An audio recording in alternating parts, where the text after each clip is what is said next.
Are opportunities killing creativity in Pakistan. मैंने एक interview देखा था ताबिश हाशमी के शो का, जिसके अंदर एक बच्चा जो है वो बहुत वैलिड क्वेश्चन करता है। वो कहता है कि हमारे पाकिस्तान में जो है वो टैलेंट को या फिर स्टडीज़ में जो है वो पीएचडी होल्डर्स हैं उनको या गोल्ड मेडलिस्ट को प्रमोट नहीं किया जाता, और किसी भी प्लेटफॉर्म से आकर कोई भी किसी भी तरह का काम करना शुरू कर दे, नॉनसेंस करनी शुरू कर दे, तो उसको ज़्यादा प्रमोट करते हैं। तो इस बात पे जो है वो सब हंस रहे थे, लेकिन ये एक हार्श रियलिटी है जो कि हम एक्सेप्ट करने से शायद दूर भागते हैं। इसमें कसूर किनका है? आवाम का भी है, जो कि ऐसी चीज़ों को देखते हैं, ऐसी चीज़ों को प्रमोट करते हैं, लेकिन 100% में से 70% तो इन चीज़ों को प्रमोट करते हैं जो कि यूज़लेस होती हैं, मीनिंगलेस होती हैं, जिसमें ज़ीरो टैलेंट होता है। ऐसे मामलात में लोगों की चॉइसेस ही बहुत स्ट्रेंज होती हैं। जितना ज़्यादा, अगर हम टिकटॉक की बात करें, जितनी ज़्यादा नॉनसेंस हरकत आप करेंगे उतना ज़्यादा आपको जो है वो प्रमोट किया जाएगा या इनकी ज़ुबान में वायरल किया जाएगा। और स्पेशली जब कोई ऐसी हरकत करे, इस तरह की हरकतें करे, तो उसको स्पेशली इंटरव्यूज़ पे बुलाया जाता है, सेट्स पे, शोज़ पे बुलाया जाता है, और स्पेशली उसको जो है वो टैग करके टैलेंट का नाम दिया जाता है। तो क्या पाकिस्तान में इसको टैलेंट बोलते हैं? इंडिया में बात करें तो आर्टिस्ट हैं, कोरियोग्राफर्स हैं, कॉमेडियंस हैं, और इस तरह के बेशुमार चीज़ें हैं जहाँ पर स्पेशल एजेंसीज़ बनी हुई हैं, जहाँ पर वो बच्चों को सिखाते हैं, उनको अपने शोज़ में प्रमोट करते हैं। पाकिस्तान में कॉमेडियंस की बेइंतहा कमी है, और जो कॉमेडियंस भी हैं उनके पास ह्यूमर ही नहीं है। इंडिया में अगर हम कॉमेडियंस की बात करें तो समीर रैना है, रवि गुप्ता है, जाकिर खान है, इसके अलावा बसी है, और इन सब कॉमेडियंस को मैं देखती हूँ। I really love these comedians, और इनके पास ह्यूमर है, एक अच्छी कॉमेडी करते हैं। इनके स्टैंड अप शो जो है वो मैंने एक स्टैंड अप कोई 5 से 6 मरतबा देखा हुआ है, ऑन रिपीट। इतने ज़्यादा इनके स्टैंड अप्स जो हैं वो अच्छे होते हैं। अगर हम पाकिस्तान की बात करें तो हमारे अवार्ड शो पर स्पेशली ऐसे कॉमेडियंस को बुला लिया जाता है, और उनकी किसी एक बात पर भी हंसी नहीं आ रही होती, लेकिन फिर भी जो एक्टर एक्ट्रेसेस बैठे होते हैं वो हंस रहे होते हैं। लाइक अब समझ नहीं आती कि वो ऑडियो लगी होती है हंसने वाली, या फिर वो वाकई में उनको ये जोक्स फ़नी लग रहे होते हैं, या फिर उन्होंने कभी जोक्स सुने ही नहीं है। व्हेनेवर आई फील डाउन, और व्हेनेवर जब कुछ करने को दिल नहीं करता, I listen to this comedians because I really really love them. और पाकिस्तान में अगर ऐसे किसी कॉमेडियन की बात करें तो उनमें वो ह्यूमर नहीं है, उनमें शायद उनके पास वो अपॉर्चुनिटी नहीं है, और अगर हैं तो वो उसको उस तरह से अवेल नहीं कर रहे जिस तरह से करना चाहिए। ये भी हो सकता है कि हमारे मुल्क में जो कॉमेडियंस हैं उनके उस तरह से ट्रेन नहीं किया जाता, उस तरह से उनको बोलने का मौका नहीं दिया जाता, इसलिए वो बेहतर परफॉर्म नहीं कर पाते। तो ट्रेनिंग सेशन ज़रूर अवेलेबल होनी चाहिए। पाकिस्तान में जो है वो इन्हीं चीज़ों के नाम पर स्लैपस्टिक्स हैं, या फिर सार्केज़म स्टार्ट कर देते हैं कॉमेडी के अंदर, जो कॉमेडी का मीनिंग होता है उससे बिल्कुल हट जाते हैं। खैर, कोरियोग्राफी की बात करते हैं। कोरियोग्राफी क्लासेस पाकिस्तान में नहीं होती हैं। इंडिया में स्पेशली छोटे छोटे बच्चों को भी वो सिखाई जाती है। हम अपने टेलीविज़न पर, हम अपने मोबाइल पर वो देखते हैं उनकी, और वो एक्सीलेंट होती हैं। आर्टिस्ट की बात करें तो वहाँ पर आर्टिस्ट को भी प्रमोट किया जाता है, राइटर्स को भी प्रमोट किया जाता है। राइटर के लिए वहाँ पर बुक साइनिंग के बहुत सारे इवेंट्स मैंने देखे हैं, और उसके अलावा मैंने बुक लॉन्च के इवेंट्स देखे हैं। उनकी लाइब्रेरीज़ जो है वो फ़कीर चांद, जो कि वहाँ की सबसे ज़्यादा फेमस है, उसकी काफ़ी ज़्यादा क्लिप्स देखी हैं, लेकिन पाकिस्तान में ये चीज़ें नहीं देखने को मिलती। इन शॉर्ट अगर हम बात करें तो हमारे मुल्क में रियल टैलेंट हमेशा अंडररेटेड रहता है। हमारे पास एजेंसीज़ नहीं है जहाँ पर जो है वो अपने आप को साइन इन किया जाए, अपने आप को कोई स्पॉन्सर करे, या फिर अपने आप को प्रमोट किया जा सके। एक स्पेशल एक चीज़ है हमारे पास, वो सोशल मीडिया है। अगर सोशल मीडिया ना होता तो माइट भी मैं भी आपके सामने ना बैठी होती है। You will never know that I right these books and I am the youngest of my country. किसी एक पर्सन का नाम नहीं लूँगी, लेकिन आपको पता है कि पाकिस्तान में कितने लोग जो हैं वो टैलेंट कितनों में है और कितने ओवररेटेड हैं। ये सब कैटेगरीज, इन सब चीज़ों के बारे में आपको मुझसे ज़्यादा बेहतर शायद पता हो।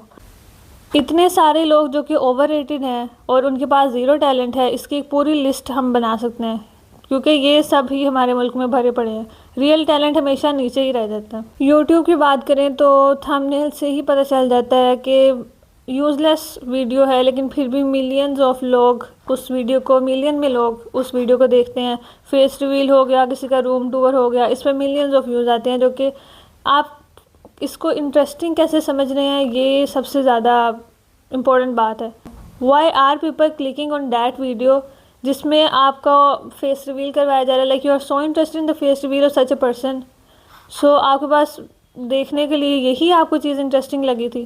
क्रिएटिविटी की बात करें तो हमारी कंट्री में एक्सपोजर नहीं है क्रिएटिविटी के नाम पर, गाइडेंस नहीं है, प्लेटफॉर्म्स नहीं है और एक्सेप्टेंस भी नहीं है।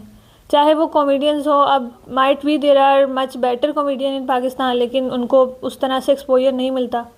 और might be there are best YouTubers in Pakistan, but उनको उस तरह से सपोर्ट नहीं किया जाता, एक्सपोजर नहीं मिलता। और स्कूल में हम बात करें तो स्कूल में रट्टा सिस्टम बेस्ड है हमारा पूरा टोटल सिस्टम ही रट्टा बेस्ड है, ये तो आपको भी बेहतर पता है। और हमारे पास आर्ट हो, म्यूज़िक हो या ड्रामा हो, उसको हमेशा एक्स्ट्रा समझा जाता है। उसमें अगर किसी बच्चे का इंटरेस्ट है तो उसको हमेशा एक्स्ट्रा समझा जाता है, उसको उस तरह से जो है वो एक्नॉलेज नहीं किया जाता। तो आपने कभी भी कंट्री में इन चीज़ों के बारे में नहीं सुना होगा कि हमारे मुल्क में नेशनल लेवल फिल्म मेकर्स को जो है वो ग्रांट मिले, कभी भी नहीं सुना होगा। Government level funded creative conferences कभी भी नहीं सुना। इंटरनेशनली हमें ये सुनने को मिलता है and we attend that virtually. State sponsored youth program भी कभी नहीं देखने को मिले और ये होने चाहिए। फिर तो हमारे मुल्क में जो है वो टैबो करवा लिए जाते हैं या फिर डांस जो है वो शादियों तक उसको लिमिटेड कर दिया गया है कोरियोग्राफर्स को। They can perform internationally, they can perform nationally, और उनके लिए स्पेशल प्राइजेज और स्पेशल एक्नॉलेजमेंट होनी चाहिए like there are for someone else.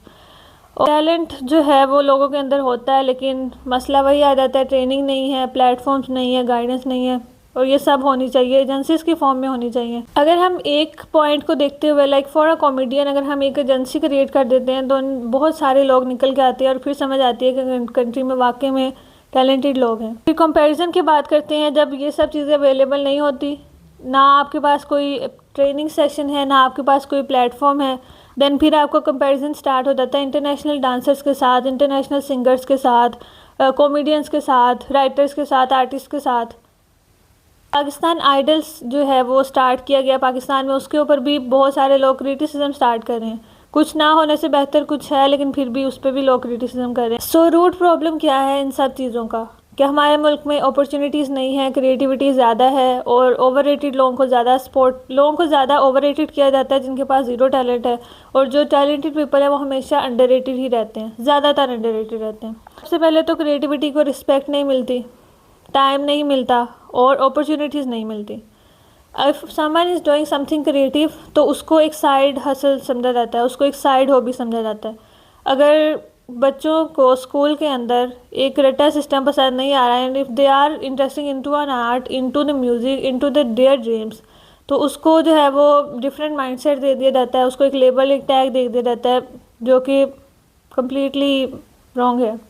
अब क्रिएटिविटी को हमारे मुल्क में प्रमोट करने का हल यही है कि गवर्नमेंट लेवल से जो है वो इस पर इन्वेस्टमेंट ज़्यादा होनी चाहिए, इस तरह की एजेंसीज़ पर ट्रेनिंग पर क्रिएट करनी चाहिए, इनके लिए ग्रांट्स होनी चाहिए। फिल्म मेकर की बात करें तो हमारे मुल्क में independent film maker are doing much better than the film maker जो कि हमारे मुल्क में फ्लॉप है बिल्कुल। इसके ऊपर मैंने एक शॉर्ट वीडियो बनाई हुई थी।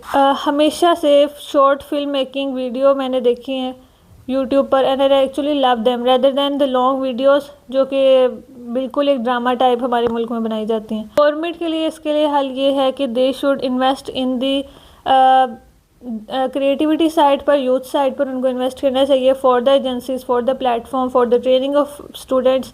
इसके अलावा स्कूल की बात करें तो स्कूल का जो फोकस मेन है वो रट्टा सिस्टम से हटाकर क्रिएटिविटी भी होनी चाहिए। चलो रट्टा सिस्टम साथ साथ जारी कर ले, लेकिन क्रिएटिविटी भी तो होनी चाहिए। ऑडियंस को मैच्योर बिहेव करना चाहिए, क्योंकि अब हमारे मुल्क में जो ऑडियंस है वो, यही मैंने आपको जो टिकटॉक एग्जांपल दी है कि the more you act like a nonsense, act like a useless person, so the more they will acknowledge you and they will follow you. Creativity को जज कम करना चाहिए और सपोर्ट ज़्यादा करना चाहिए। Because when I talk about my self, तो जब मैंने बुक राइटिंग स्टार्ट की थी और मैंने इसके बारे में वीडियोस वगैरह बनाना शुरू की, तो लोगों ने कहना शुरू कर दिया कि हम 10 बुक लिख सकते हैं, एआई से लिखी होगी, हम 100 लिख सकते हैं।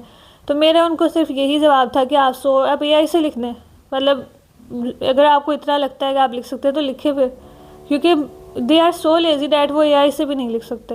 इन the last we are creative to create, so बेहतर यही है कि वी शुड वर्क इंडिपेंडेंटली। अगर हमें कोई अपॉर्चुनिटी नहीं मिल रही तो कोई क्रिएट करने की कोशिश करें।